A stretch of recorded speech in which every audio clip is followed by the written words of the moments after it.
کم از کم مجھے یقین نہیں آ رہا تھا کہ پھانسی کی حد تک جائیں گے. تو میں پریس کلب ہمارا کراچی میں اس زمانے میں بڑا وہ تھا، ایک آئی لینڈ سمجھ لیجیے، اس میں کوئی وزیر سفیر نہیں جا سکتا.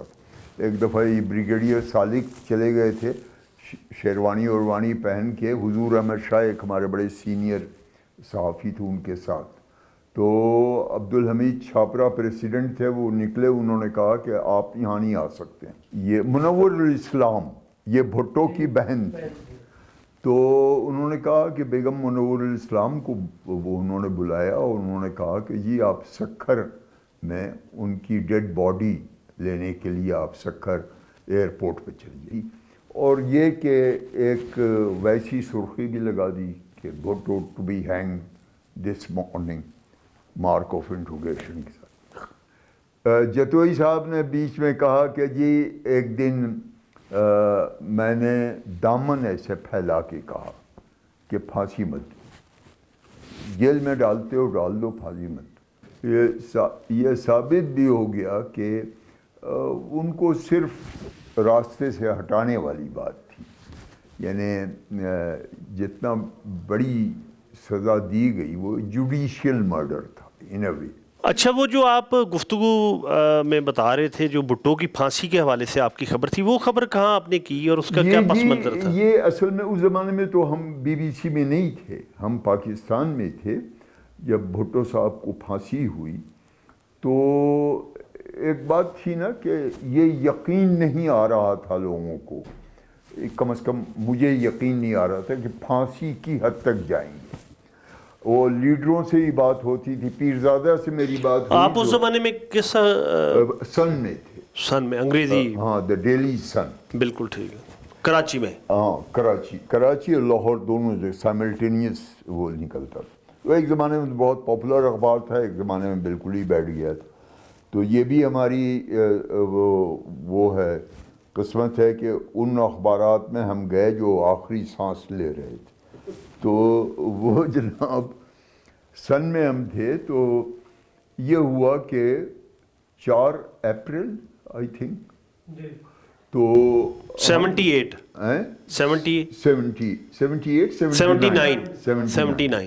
تو میں پریس کلب ہمارا کراچی میں اس زمانے میں بڑا وہ تھا، ایک آئی لینڈ سمجھ لیجیے، اس میں کوئی وزیر سفیر نہیں جا سکتا. ایک دفعہ یہ بریگیڈیئر سالک چلے گئے تھے شیروانی اوروانی پہن کے، حضور احمد شاہ ایک ہمارے بڑے سینئر صحافی تھے ان کے ساتھ. تو عبدالحمید چھاپرا پریسیڈنٹ تھے، وہ نکلے، انہوں نے کہا کہ آپ یہاں نہیں آ سکتے. آپ اور brigadier Salik head to leave the press club. ایک زمانہ وہ تھا، کوئی وزیر سفیر سیکرٹری کوئی نہیں جا سکتا تھا. تو جب تک کہ اس کو الاؤ نہ کیا جائے. تو وہ جناب پریس کلب میں ہم لوگ بیٹھے ہوئے تھے. تو ہماری یہ فہمیدہ ریاض جو شاعرہ تھیں وہ آئیں اور وہ ہمارے پاس بیٹھ گئیں، اور ان کے شوہر بھی. اور انہوں نے کہا منور سلطانہ، یہ منور الاسلام، یہ بھٹو کی بہن تھی. تو انہوں نے کہا کہ بیگم منور الاسلام کو وہ انہوں نے بلایا اور انہوں نے کہا کہ جی آپ سکھر میں ان کی ڈیڈ باڈی لینے کے لیے آپ سکھر ایئرپورٹ پہ چلیے. تو وہ میں نے کہا کہ یار یہ ہو نہیں سکتا. تو انہوں نے کہا بھائی ہم نے تو یہ خبر سنی. تو میں آیا وہاں سے اٹھ کے اپنے دفتر، اور دفتر سے میں نے ٹیلی فون کیا اسلام آباد کلب. انہوں نے کہا کہ اسلام آباد کلب میں ہے بیگم منور الاسلام. تو میں نے کلب ٹیلی فون کیا تو انہوں نے کہا کہ جی ابھی وہ ایئرپورٹ کے لیے روانہ ہوئی ہیں. تو کراچی ایئرپورٹس پر ہم نے ایک ہمارے کانٹیکٹ تھے، ہم نے کہا کہ جی اگر منور الاسلام پہنچیں تو ذرا ہم سے بات کرا دینا. تو وہ تھوڑی دیر کے بعد ہم نے اس کو ٹیلی فون کیا تو اس نے کہا کہ جی وہ تو نکل گئیں گھر کے لیے. تو پھر ہم نے ان کے گھر ٹیلی فون کیا. ہم نے کہا بیگم صاحبہ ایسے اطلاع ہے تو یہ صحیح ہے؟ انہوں نے کہا جی میں اس سلسلے میں کوئی بات نہیں کرنا چاہتا. تو میں نے کہا کہ دیکھیے یعنی میں صرف یہ جاننا چاہتا ہوں کیا ایسے کانٹیکٹ ہوا ہے آپ سے؟ انہوں نے کہا میں کچھ نہیں بولوں.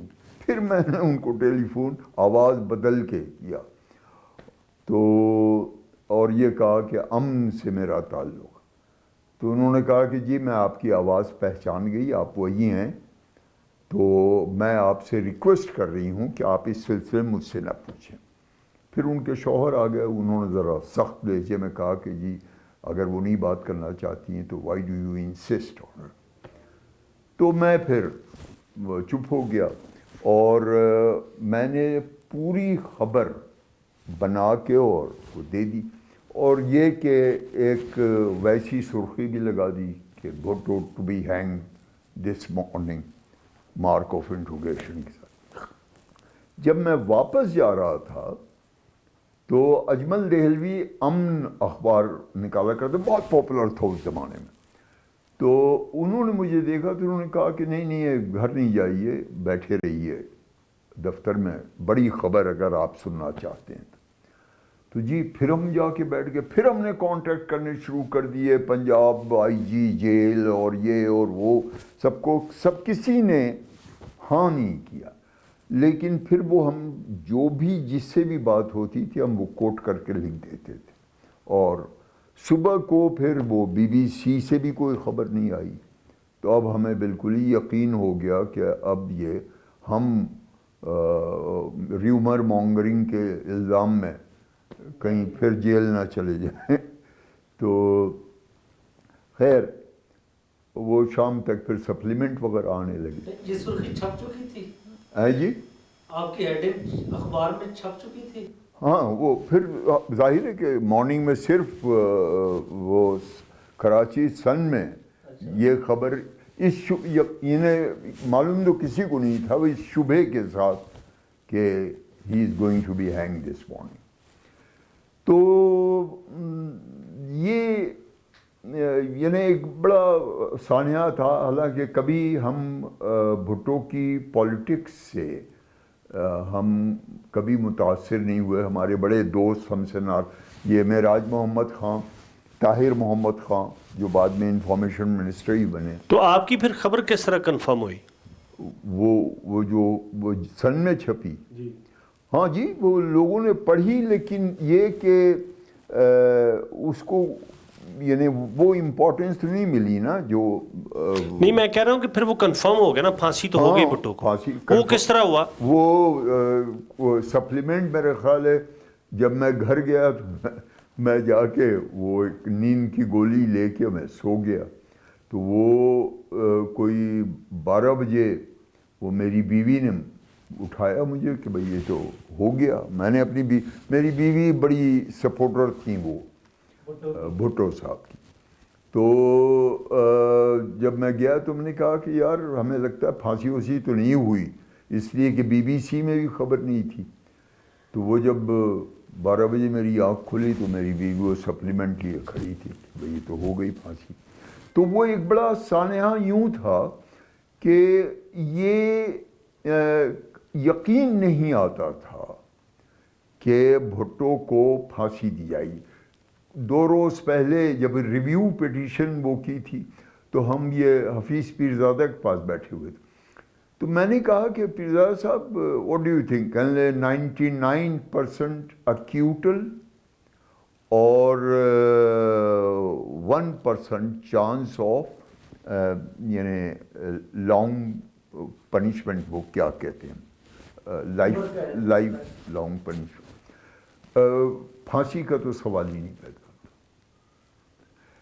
جتوئی صاحب نے بیچ میں کہا کہ جی ایک دن میں نے دامن ایسے پھیلا کے کہا کہ پھانسی مت دو، جیل میں ڈالتے ہو ڈال دو، پھانسی مت دو. لیکن پھر وہ کچھ پی پی پی کے لیڈروں کے بیانات وغیرہ ایسے آئے کہ وہ اس نے کہا کہ قصہ تمام کرو. تو لیکن صحیح معنوں میں دیکھا جائے تو بعد میں تو یہ ثابت بھی ہو گیا، یہ آپ لوگ چائے پئیں بھائی، یہ ثابت بھی ہو گیا کہ ان کو صرف راستے سے ہٹانے والی بات تھی یعنی جتنا بڑی سزا دی گئی وہ جوڈیشل مرڈر تھا ان اے وے.